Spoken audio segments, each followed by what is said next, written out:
Rufus the Soul's Inner Bloom is a nearly 10-minute song with almost 1 billion streams across all platforms. And today I'm going to break down why it works so well. As soon as you press play, you're hit with this very deep introspective chord progression. The first chord is a B flat with a G that makes a G minor interval. But there's a C added as the root note. Feel how deep. The next chord is another B flat with a fourth interval, but then we add an F. So you get a B flat sus4. And it's voiced with this E flat as the root note. And then the last chord is a G, B flat, and another G. And this is not a chord, it's just a G, B flat interval. But check this out. A pedal tone has arrived. Whenever a chord progression has a pedal tone, you know it's going to be emotional. Yes.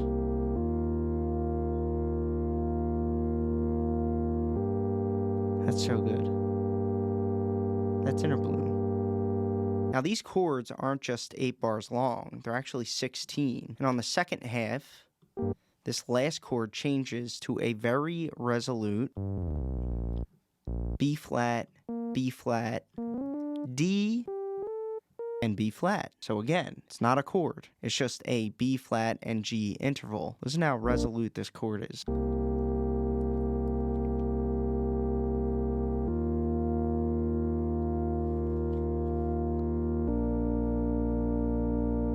You can fly away. That's Inner Bloom. Every song needs that fly away moment. And Rufus did it so good in Inner Bloom.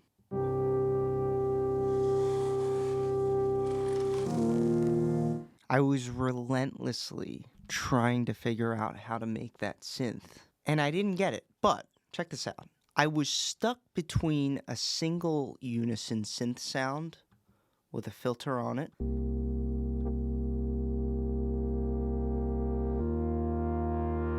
which sounded close,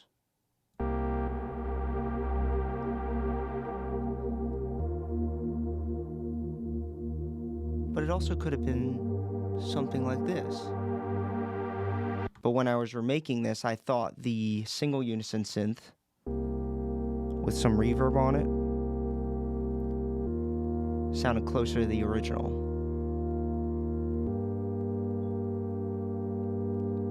Especially in regards to the main chord sound that you hear when you play the song. But here's what's interesting. These chords are actually layered with a high unison synth sound. So I'm going to duplicate them, and we're just going to add unison.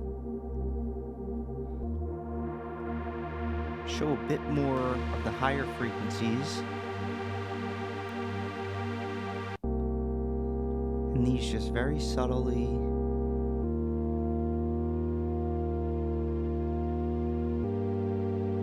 work their way in.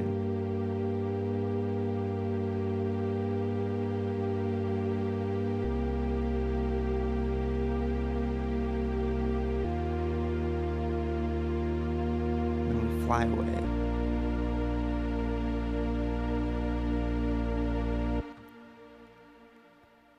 Isn't that beautiful? Now what you just heard is the beautiful effect you get when you take a warm single unison synth sound and layer it with a loose high unison synth sound. That is the most satisfying layering technique that you could ever use. Now, there's something else going on here. If we listen closely to the synth in the original,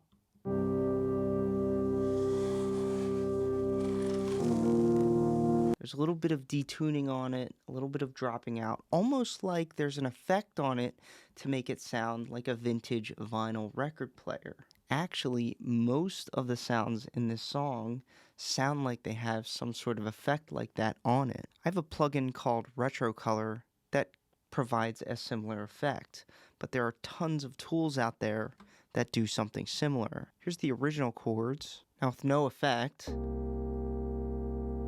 they're perfect.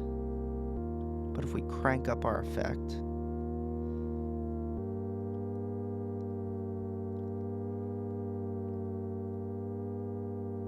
hear how it's detuning now? Makes the sound more lazy, but it adds so much character to the vibe that we already have. Now the drums and the bass bring a whole different energy to these mellow chords. We have our typical house kick, 4 on the floor. And it's accompanied with this nice rim shot. Rim shots are more commonly used in the deeper genres. We also hear this hi-hat.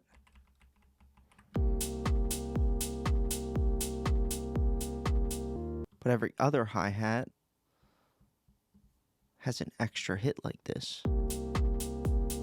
It adds some humanization. And then we hear a faint clicking layer playing 16th notes.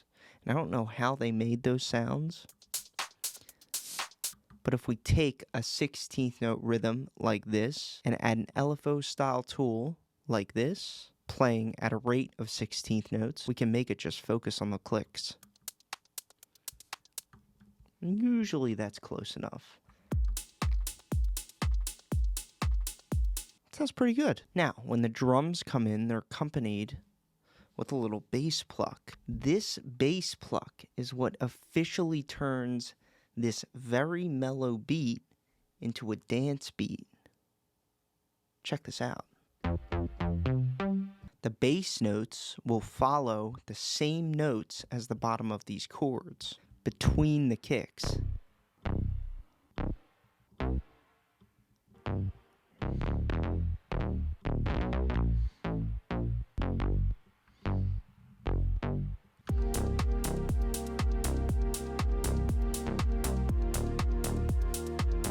Feel the dance?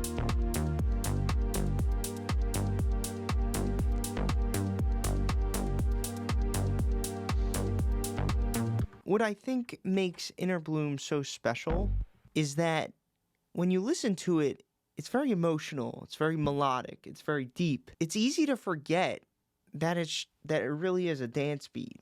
And that's what this bass line reminds us of. And what I think they did so well is cross the energy of these really deep emotional chords over with this very groovy, dancey beat. And like every other sound in this song, when you listen close to the bass, there's a detail on it you wouldn't expect. There's a little bit of reverb.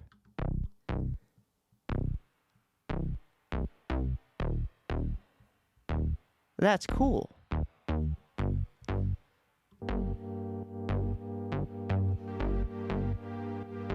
Now we're going to get into what I call the Rufus quirks, aka the things you hear that you didn't realize you recognize. Check this out. On the second and third chords of each loop, we hear these little squarey plucks. There's a little bit of echo on them. You recognize that.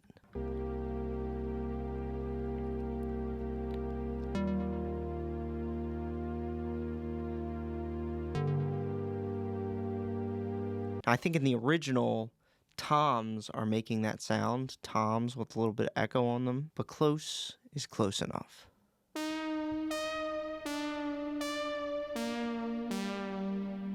Check this out. Now later in the song, we're hit with this gorgeous melody.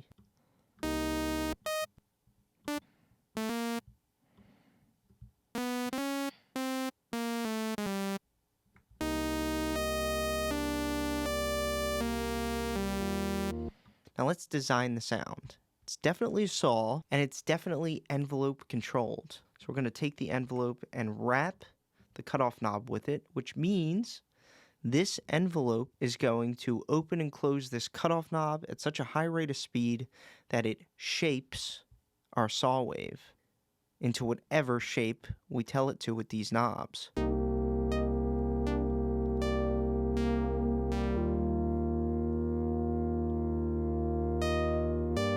Definitely a little bit of bright white noise stuffed in there and a big heavy reverb on it.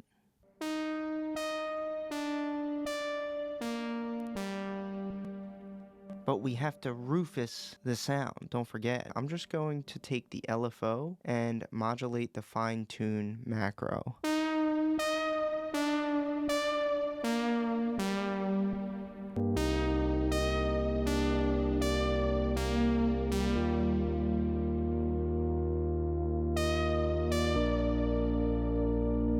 Now, there's one more sound I want to make that I think is a significant character in this song, and it's what they transform the chords to midway through the song to add a little bit more dancey energy to them. I'm going to duplicate them, and then on the rhythm of each kick, we're going to put a trigger.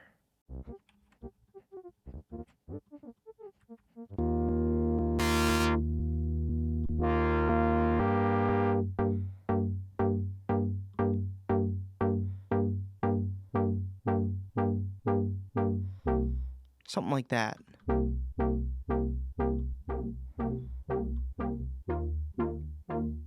And it should get nice and syncopatey when we bring it together with the drums and the bass.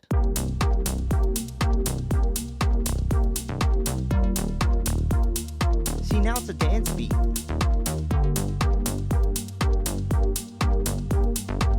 Far different than where we started.